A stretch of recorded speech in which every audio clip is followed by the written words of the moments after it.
جب ہم نگاہ بلند کہتے ہیں تو اس سے مراد یہ ہے کہ انسان کو سوچ ہمیشہ بڑی رکھنی چاہیے. جب انسان سوچ بڑی رکھتا ہے تو اس کے ایکشنز خود بخود بڑے ہو جاتے ہیں. اس کا رویہ زندگی میں خود بخود بڑے لوگ جو ذہنی طور پر بڑے، میں ان کو ریفر کر رہا ہوں، مالی لحاظ سے نہیں. ایک رویہ بڑے لوگوں کا جو ذہنی طور پر بڑے لوگ ہیں، وہ درگزر کا رویہ دیکھیں گے ان کے یہاں.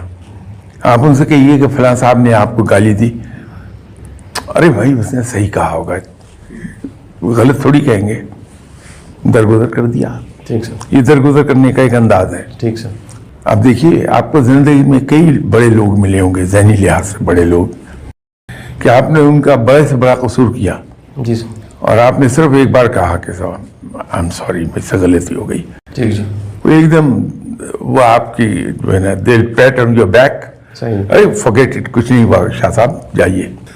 وہ جو کہتے ہیں کہ اپنے سے نیچے والے کو دیکھنا چاہیے، وہ انسان کو شکر گزار بننے کے لیے بڑا ضروری ہے. چلیے ہم چٹنی کے ساتھ 2 وقت کی روٹی کھا رہے ہیں، ان لوگوں پہ نظر رکھتے ہیں جو دن میں ایک بار کھا سکتے یا 2 دن میں ایک بار کھاتی ہیں، تو اللہ کا شکر ادا ہم کرتے ہیں، یا اللہ تیرا بڑا شکر ہے، تو نے ہمیں بڑے اچھے حال میں رکھا.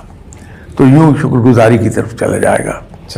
تو انسان کے اندر ایک اطمینان پیدا ہو جاتا ہے، جس کو آپ آسان زبان میں یہ کہہ لیں کہ اس میں قناعت پیدا ہو جاتی ہے.